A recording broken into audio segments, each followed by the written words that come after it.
Assalamualaikum warahmatullahi wabarakatuh. Waalaikumsalam warahmatullahi wabarakatuh. Itu yang wajib belum ikut salam. Ulangi lagi ya. Assalamualaikum warahmatullahi wabarakatuh. Waalaikumsalam warahmatullahi wabarakatuh. Gitu, semangat gitu ya. Oke, sebelum memasuki pembelajaran kali ini, mari kita berdoa dulu bersama-sama. Dipimpin salah satu. Ayo siapa yang memimpin? Ketuanya mana ketuanya? Masih Pul? Ya, silakan dipimpin dulu. Sebelum mulai pelajaran hari ini, alangkah baiknya kita membaca doa terlebih dahulu. Mulai. Bismillahirrahmanirrahim. Raditu billahi rabban wa bil islami dinan wa bi Muhammadin nabiyyan wa rasulan. Rabbi zidni ilma warzuqni fahma. Amin. Sebelum kita mulai pembelajaran hari ini, aku mau absen dulu. Yang nggak berangkat siapa? Ada nggak berangkat atau nihil semuanya? Nihil. Oke. Dan kita sebelum masuk ke pembelajaran lagi, kita ada teks eksposisi. Sudah terlihat jelas ya ini ya, teks eksposisi. Oke. Minggu lalu, Ibu mau tanya nih, kalian masih ingat nggak pembelajaran kemarin tentang apa? Ada yang tahu? Ya masih mau. Tentang apa kemarin minggu lalu? Teks deskripsi. Betul, tes deskripsi itu apa? Ya, pokoknya kita mendeskripsikan gambar manusia yang ada gambar kucing, kita ya deskripsikan gambar kucing itu memiliki ekor, kakinya Oke, betul ya teman-teman semuanya ya, jawabannya Mas Ipul ya. Jadi tes deskripsi itu menjelaskan sesuatu, informasi gitu ya. Nah, di tes deskripsi strukturnya ada apa aja? Ayo Mas Daus coba jelaskan. Oh, Mas Ipul juga lagi ya, boleh. Mas Ipul apa? Ada 3 Bu. Yang pertama ini identifikasi, kemudian dideskripsikan, yang terakhir ada simpulan atau pesan. Oke, nah ini kalau kemarin tes deskripsi ya, sekarang tes eksposisi. Jadi sebenarnya itu hampir sama teman-teman semuanya. Jadi tes eksposisi itu juga menjelaskan namun bedanya itu di strukturnya dan di fokusnya itu kemananya itu beda juga. Jadi kayak kita mulai. Di pengertian tes eksposisi, silakan baca salah satu. Mas Daus, silakan baca dulu sebelum Ibu jelaskan. Posisi suatu jenis pengembangan paragraf yang isinya bertujuan untuk menjelaskan, memberitahu, memaparkan, atau menerangkan suatu kepada pembaca dengan gaya penulisan yang singkat, padat, dan akurat. Ya betul. Jadi tes eksposisi itu ini tuh menjelaskan atau memaparkan suatu informasi dengan singkat, padat, dan akurat. Akurat sampai tahu akurat? Nggak ada? Apa? Akurat. Betul. Akurat itu tepat berdasarkan fakta sekitar kita sendiri gitu ya. Oke, lanjut ke ciri-cirinya. Ciri-ciri tes eksposisi itu ada 5. Yang pertama, memberikan informasi. Tadi Ibu jelaskan juga di awal, pengertiannya memberikan informasi. Kedua, menggunakan bahasa baku. Jadi ini tuh bersifat tidak yang santai atau apa, tapi formal ya. Jadi harus menggunakan bahasa yang baku. Bahasa baku itu sesuai kaidah bahasa apa namanya ejaan yang digunakan. Iya, atau biasa disebut dengan EYD ya. Kemudian yang ketiga berisi tentang sebuah fakta. Betul, tadi ada akurat dan fakta. Keempat, singkat, padat, dan jelas. Yang penting itu tersampainya informasi gitu ya. Dan kelima, objektif dan tidak memihak. Jadi fokus ke satu masalah saja, objektif tidak bertele-tele gitu ya. Oke, yang kelima. Nah, sekarang kita masuk ke struktur teks eksposisi. Tadi dijelaskan masih kan teks deskripsi strukturnya ya. Sekarang kita ke eksposisinya. Bedanya itu di sini. Yang pertama itu ada tesis.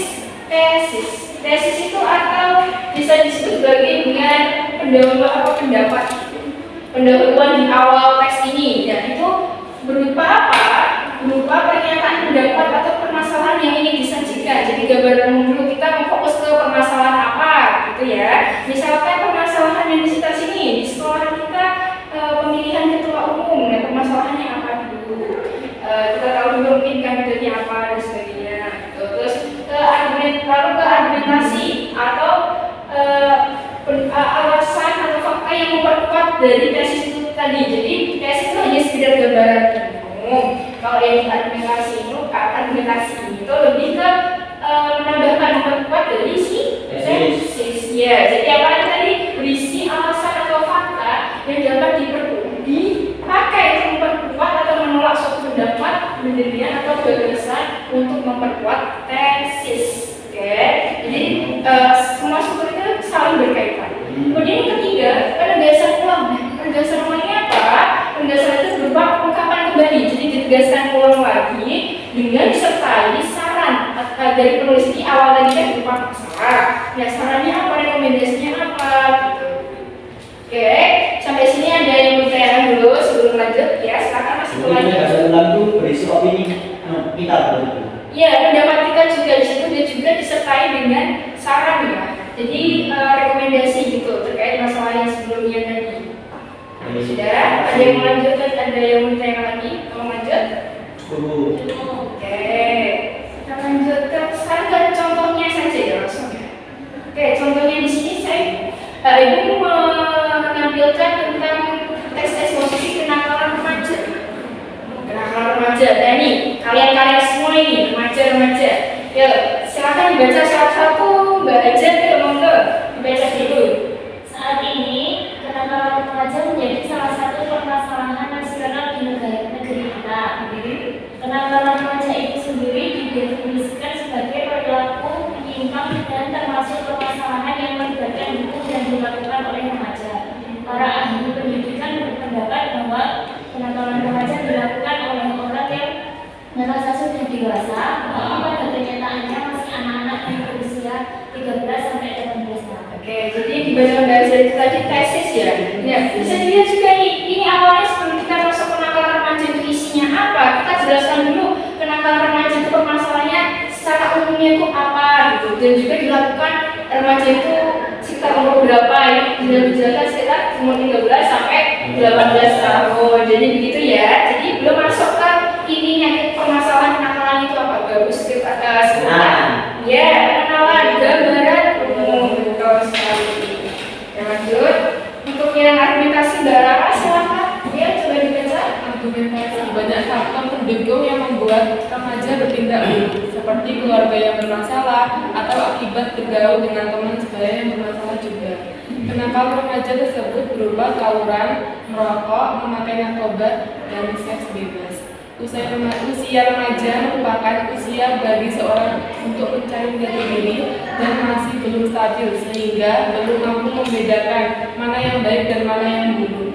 Dalam usia tersebut, seseorang seharusnya tumbuh dengan pendidikan yang baik, juga didampingi oleh orang tua yang bijaksana. Oke.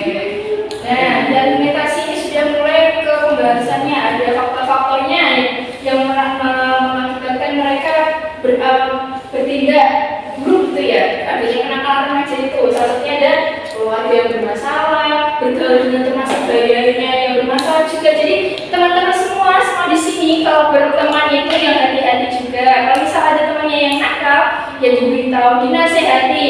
Kalau misal ada temannya yang merokok, kalian merokok nggak? Ikut-ikut juga?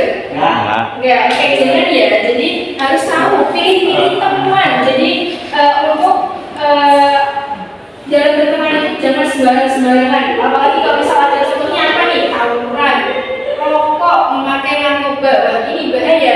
Jadi walaupun kalian merasa saat ini biasa-biasa aja, oke-oke aja, ikut-ikutan temennya rokok, tawuran, tapi dampaknya ke depannya. Nah kalau rokok buat apa? Dampaknya kesehatan kita jadi terganggu paru-paru. Betul. Terus apa lagi Sesak nafas itu. Nah, kalau tawuran nanti bonyok-bonyok, mau bonyok-bonyok. Enggak. Nanti juga kalau misal ketangkap polisi kita kan juga nggak tahu ya. Jadi kita harus menjadi siswa yang teladan, siswa yang baik untuk masa depan kita. Kalau narkoba, nah ini dampaknya narkoba. Kalian semua tahu nggak? Tahu dulu. Apa? Ayo, dampaknya. Dampaknya ada kandungan Itu candu ya. Makanya Iya, jangan candu. memang candu teman-teman. dan Biji uang. bisa mati. Betul. Iya, apalagi kalau yang di pojok itu, ayo sekarang apa diem-diem narkoba apa ya? Itu nggak boleh ya. Jadi walaupun narkoba itu enak candu, tapi itu sebenarnya juga baik untuk kesehatan kita juga. Jadi harus stop dari itu nanti. Kalau misal ketahuan bisa jadi apa? Bisa jadi ditangkap sama polisi juga kan? Ya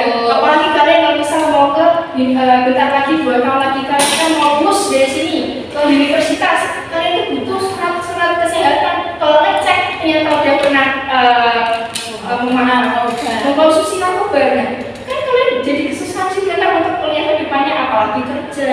Jadi harus tahu dampak ke depannya itu bagaimana. Gitu ya. Oke, jadi ini termasuk di bagian argumentasi sudah mengenal faktornya, kenakalan kayak apa.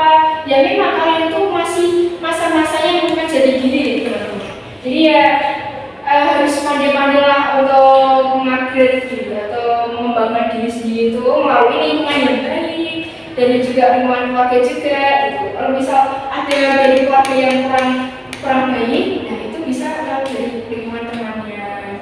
Teman-temannya juga dukung misal ke teman-temannya yang misal punya latar belakang keluarga yang baik, saling mengayomi gitu ya.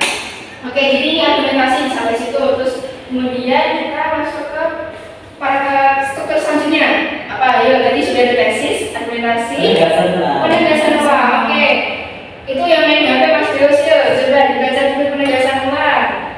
Untuk itu kenakalan remaja harus diatasi dan juga perkembangan remaja harus diarahkan ke arah yang positif dengan diamini oleh orang tua termasuk pendidikan yang positif dan mulai pula. Dengan melakukan hal tersebut, masalah keamanan remaja akan dapat teratasi sedikit demi sedikit. Betul. Oke, penegasan ulang tadi tentang apa? Tentang disertainya saran gitu ya. Setelah ada masalah tadi, kira-kira penyelesaiannya seperti apa? Dan di sini dijelaskan penyelesaiannya dengan apa? Didampingi yang positif. Betul, itu tadi. Jadi juga harus pilih teman juga ya. Jadi tahu mana yang baik dan mana yang buruk. Oke. Wah, ini udah pada ngantuk. Diem aja ini. Ngantuk. Ya, oke, kita lihat dulu ngasah otak kalian. Kira-kira masih fokus atau enggak? Kalau yang guru bilang halo, jawabnya hai. Kalau hai berarti jawabnya halo. Oke, cek dulu. Hai. Halo.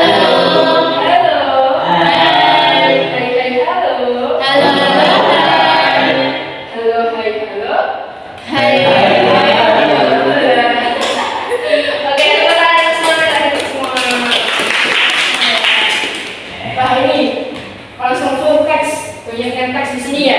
Oke, ini ada lagi teks eksposisi, judulnya pentingnya pendidikan anak usia dini. Nah, untuk kali ini kalian semua coba baca dulu, kemudian analisis. Ibu kasih waktu 5 menit untuk tahu mana yang paragraf sampai 1 atau berapa yang dia tesis, yang mana argumentasi dan yang mana penegasan ulang gitu. Oke? Ya, baca dulu. Kasih waktu 5 menit.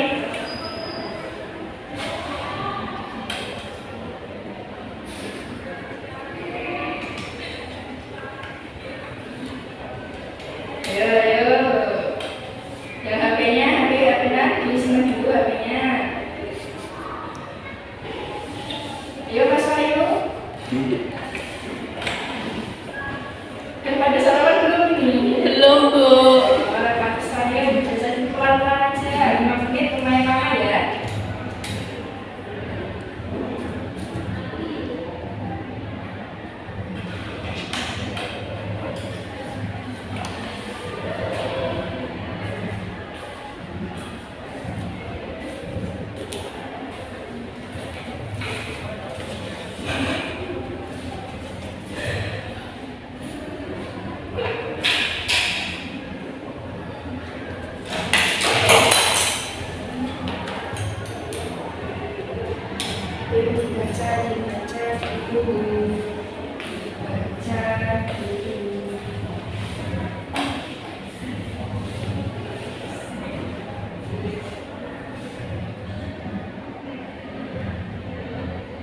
Oke, sudah 5 menit. Ada yang mau menjawab? Yo, ada yang mau jawab nggak? Ada yang mau jawab nggak? Oke, silakan Mas Ipul lagi, Mbak. Lagi ini Mas Ipul ya. Teman-temannya jangan kalah sama Mas Ipul. Ya, silakan Mas Ipul. Setelah saya baca ya Bu, saya temukan bahwa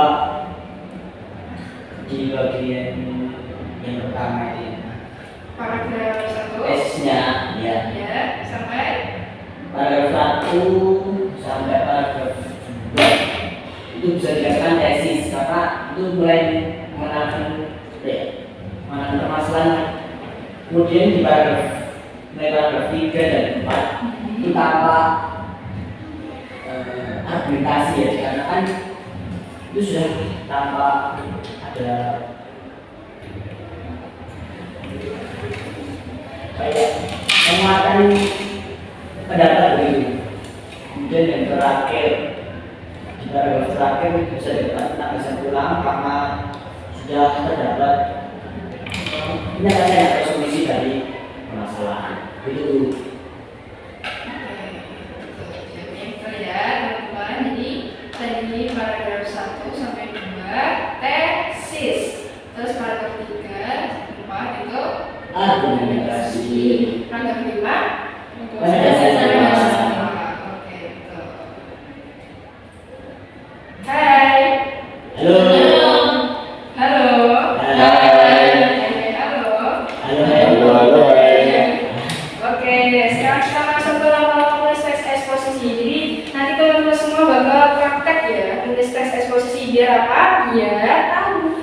Bukan hanya sekedar mengerti materinya terus lupa. Jadi kalian langsung praktek untuk tetap ingat gitu ya. Jadi sebelum kalian mulai menulis, ada langkah-langkahnya. Yang pertama mengenal topik atau isu yang akan dibahas. Kemudian ada mengumpulkan sumber atau data, membuat kerangka sesuai strukturnya. Tadi sebelumnya ada tesis, argumentasi, penegasan, ya, mengembangkan dan menyunting ke kerangka. Oke, jadi ibu sudah menambahkan di sini. Mesti kalian bertanya-tanya dari tadi sebelum atau sudah ada timeline ini untuk apa ya ini nanti 3 gambar ini nanti akan kalian angkat tapi per kelompok ya. Jadi sekelas nanti dibentuk 3 kelompok. Kelompok 1 membahas perpustakaan, ini perpustakaan. Kelompok 2 membahas selama ini gambarnya terlihat Tempat sampah. sampah betul. Terus kelompok 3 Kantin. ya, iya kantin ada jajan-jajan ini ya. Oke, kelompok ada 3 kelompok di sini. Untuk kelompoknya ini absen 1 sampai 4. Kelompok 1 ya. Absen 5 sampai absen 9. Di topik ini tentang sampah. 10 sampai 14 kantin. Ya? Bu, ya, oke, gitu. Oke, jadi kelompok absen 1 sampai 5, ketuanya siapa? Mau masih dulu ya? Absen awal ya? Ya, masih nanti bahas terkait ini ya. Untuk absen selanjutnya ada Mas Jus. Ya, itu Mas Jus nanti bahas tentang sampah. Dari kelompok 3 ada Bajar ya.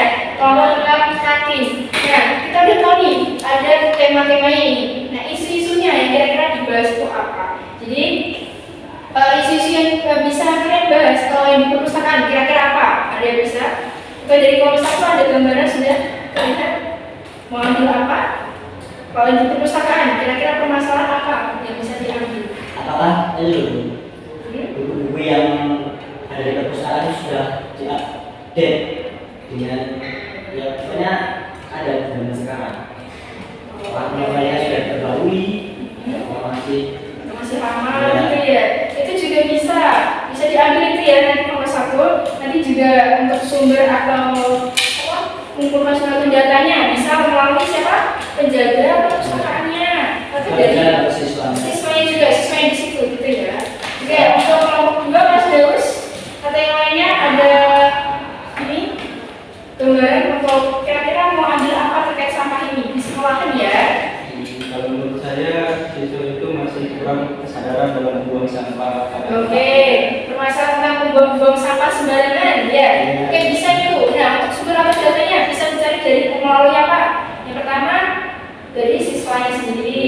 Terus kedua, petugas kebersihannya itu juga bisa gitu ya. Kalian juga bisa melalui pengamatan. Jadi teman-teman siswanya misalnya ada yang bosan diwawancara aja gitu. Bisa itu untuk menambah sumber data kalian gitu. Untuk yang kelompok 3 tentang kantin kira-kira membahas seputar apanya? Kantinnya makanan dan bergizi. Ya, itu juga bisa. Nah, kira-kira sumber atau datanya dari siapa? Sumber atau datanya dari siapa yang mau diambil? Dari siapa sumber atau datanya? Siswa bisa. Ya, siapa lagi? Guru juga bisa. Penjaga kantin. ini yang pertama ini juga bisa. Jadi mulai minggu depan nanti kalian kelompok ini untuk mencari ya, untuk mencari sumber atau datanya. Kalian sudah tadi menganalisis terkait teks eksposisi itu bagaimana. Nah itu mulai kalian terjun langsung. Tentunya dengan membuat kerangkanya dulu, gitu ya. Nanti kalau sudah dapat data sumber-sumber atau datanya, kemudian membuat kerangka. Kira-kira ini masuk di beasiswa atau di mana atau di argumentasi atau di penugasan. Wah, gitu. Oke, paham? Aku Halo. Hai. Halo. Pengen pulang nggak? Pengen Bu. Pengen yang belum sarapan lagi mau sarapan dah itu. Mau. Ya, tapi nanti kan masih ada mata pelajaran selanjutnya. Oke, jadi nanti tetap semangat ya. Ya, Bu. Jadi untuk hari ini cukup itu saja yang disampaikan terkait teks eksposisi. Jangan lupa tadi PR-nya apa? Kelompokan. Satu kelompok membuat apa? Teks eksposisi. Ya, dan temanya ada di sana. Kemudian dikumpulkan minggu depan. Dipresentasikan ya. Ya. Oke, jadi kalian nanti mempresentasikannya bisa bergantian atau ya satu moderator, yang duanya pembacaan teksnya gitu, yang tiga konferensi dan sebagainya gitu ya. Oke, tunggu minggu depan ya teman-teman ya. Kalau misal ada pertanyaan, silakan ditanyakan. Ada? Cukup banget. Oke, sebelum kita tutup pembelajaran kali ini, kita baca doa terlebih dahulu dipimpin oleh ini Mas Budi, silakan. Baik, saya juga pada siang hari ini pada siang hari ini apa baiknya kita berdoa hormat Bapak dalam bersama-sama. Doa. Asyhadu an la ilaha illa anta astaghfiruka wa atubu ilaik. Mohon maaf, terima kasih semuanya. Semangat ya untuk pembelajaran ini. Selamat siang. Terima kasih. Wassalamualaikum warahmatullahi wabarakatuh.